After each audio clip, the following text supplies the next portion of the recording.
Hey everybody, welcome back. My name is Danielle and I'm outside today. It is beautiful and honestly, my favorite place in the world is to be outside.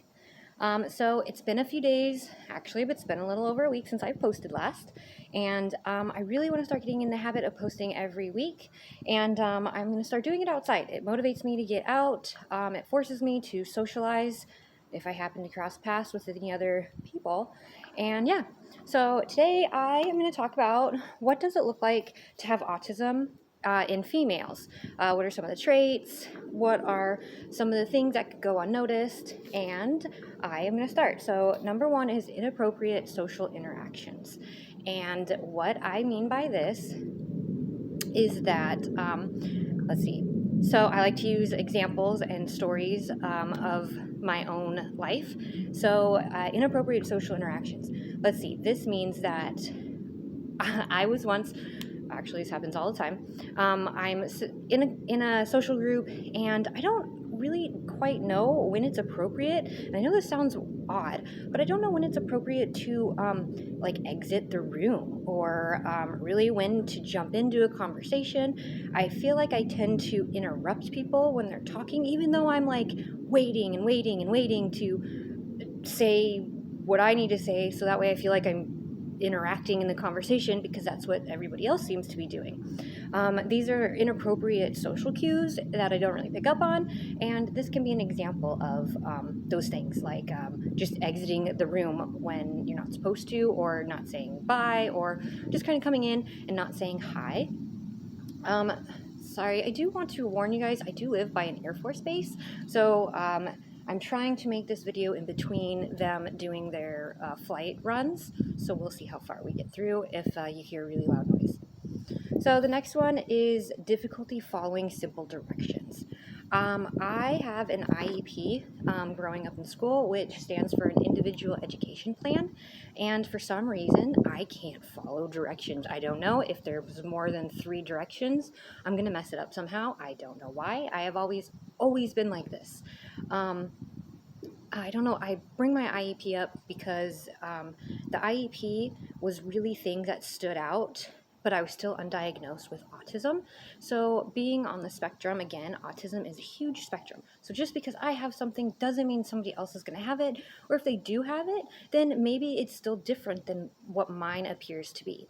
So difficulty following simple directions. I just had a hard time with this. I can screw up macaroni, and there's like 4 ingredients that how I'm capable of doing that. I have absolutely no idea. So the next one is inability to express emotions or recognize them in others. And I definitely struggle with this. I tend to read people's body language a lot more than I tend to listen to what they're saying. I don't understand. They've been going at it all day. Don't really want their opinion, but whatever. We'll have to listen to it. So yeah, inability to express emotion. I seem to bottle things up because I don't understand how to quite process my emotions very well. I also will, people tell me that I express my emotions at the wrong time. Like I'll show that I'm happy when really I should be expressing like grief, or there was just one time, okay, so I feel so bad. Example, I was moved all these things down into the basement, and my roommate told me, goes, please don't do that because the basement tends to flood and people steal things. And I didn't listen. I did it anyway, and the basement flooded, and I felt so bad, and I was down there helping him clear out all of our things that I stuck down there when I was told not to. And I know that I don't process emotion very well, and I don't show them in the proper way. Not that I don't show them, I have emotions and I show emotions, but I don't process them the same as a neurotypical individual does. And the way I show them is also not appropriate, apparently. And I was smiling, I guess, when I really was trying to show emotion. I was trying to show, like, I don't know, I was upset with myself that I just ruined all of, his personal things from childhood. I had a lot of pictures down there that I ruined as well, and I just felt really bad all in all about that whole situation. And he looked at me and he goes, "Why are you smiling? This isn't something I'm happy about. Why is this funny to you?"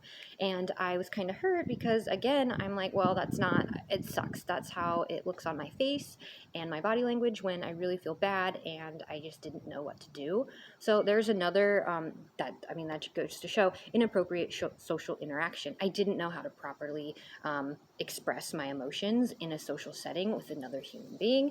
And when I say human being, I know I'm a human being and everyone's human beings, but I don't feel like one. I feel like an alien in my own skin. And I've always felt this way, and getting this diagnosis over the summer has really helped me accept that emotion I have always felt, and helps express my feelings on why I'm like this. I feel like I'm constantly suppressing my emotions, and that's not healthy. So starting this YouTube channel, this is video number 9, so I'm kind of excited that I kept up with this. Starting this YouTube channel is a way for me to try and help channel all of this emotions that I have, and it's actually really working. So thank you for all the support that you guys do. Again, don't forget that liking and subscribing my videos really does encourage me to continue making these videos. So let's go to the next one. Speech problems or unusual speech patterns. I'm sure you've noticed in my videos that I talk different. I have a speech problem. I was never taken to speech therapy or diagnosed with anything speech related, but I always did notice that my speech patterns are a lot different than other people, and this has been pointed out to me several times growing up. It was addressed in my evaluation, and it was really again, I have a hard time talking, so sorry about all of this when I get kind of caught up with my words. It was really gratifying when they're like, no, these are symptoms and signs of autism. And being on the spectrum and being female, you go a long time without being diagnosed, usually because one for every four boys, there's one girl diagnosed with autism, and a lot of the time we just go undiagnosed until we're adults. So unusual speech problems and unusual speech patterns that are on the spectrum, and they have great vocabulary. They don't have any problems at all. They actually excel when it comes to speech, writing, and that's actually their little niche and their strong point, and they enjoy stuff like that. I'm not one of those people, and that's all right. So let's go to this next one. Excessive talking about favorite subjects with no regard to the reactions of others. And this definitely, I fall in this category big time. It is totally unintentional. I get excited when I am in a social group and somebody starts a conversation that I either know what they're talking about or I'm interested in it. So I get excited that I feel like I can finally join in, and I will, oh my gosh, I will just ramble on and on and on and on about the subject. It's really, really bad. I have no filter when it comes to this. Again, one of my favorite subjects is archery and hunting and anything in the outdoors. Again, that's kind of why I'm outside. It is my happy place. It calms me down outside. So yeah, we just go on and on and on, and we don't realize when someone doesn't really have the same interest as us, or we're just rambling on too much about the same subject. I don't know, it goes over our head. We don't recognize the social cues. It's polite if someone is neurotypical and they're having a conversation with someone on the spectrum, and just let us know, hey, I'm cool, can we change the subject? It won't hurt my feelings. If you know the other individual on the spectrum, it might hurt their feelings. Again, you just need to know who they are. Be nice about it. Constructive criticism is awesome, and the older I get, the harder it is to recognize these social cues sometimes. I'm not sure why, but it just is.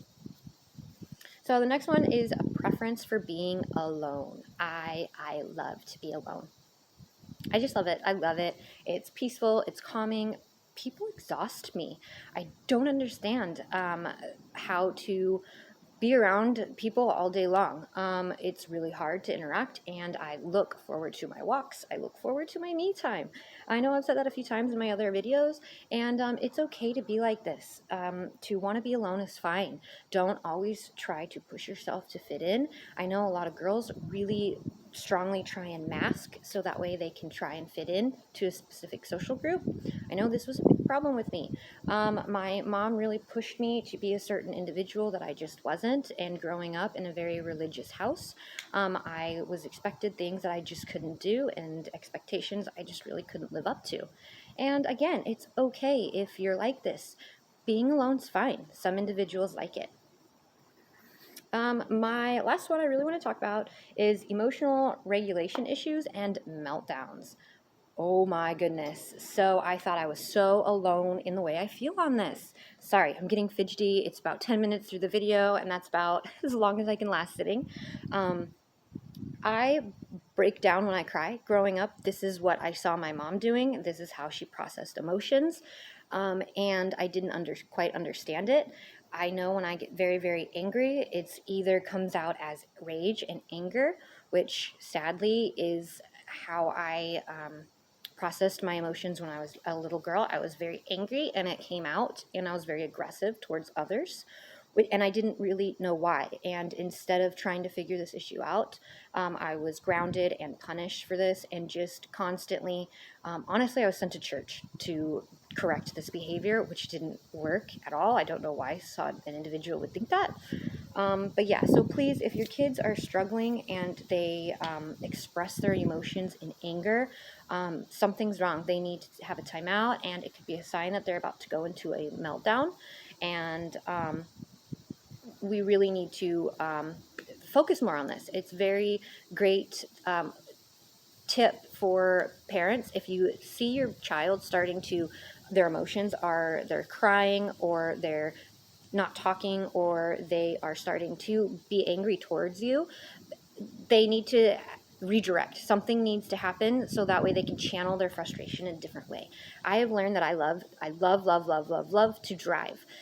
Something about driving, the vibration in a truck, even in a car, but in a truck, the vibration from the tires, it's soothing to me. The noise, if you roll down a window just a little bit, it gives like a noise, and I can hear it. I feel it in my ears, and it's soothing to me. I will get in the vehicle and I'll take a drive, and then I am calmed down enough to continue to work through that problem that was making me have a meltdown. All right, so I got through all of my bullets that I wanted to talk about for what does autism look like in females. The jets didn't fly over us, which is great. I made it through the whole video. So yeah, I look forward to talking to you guys again next week.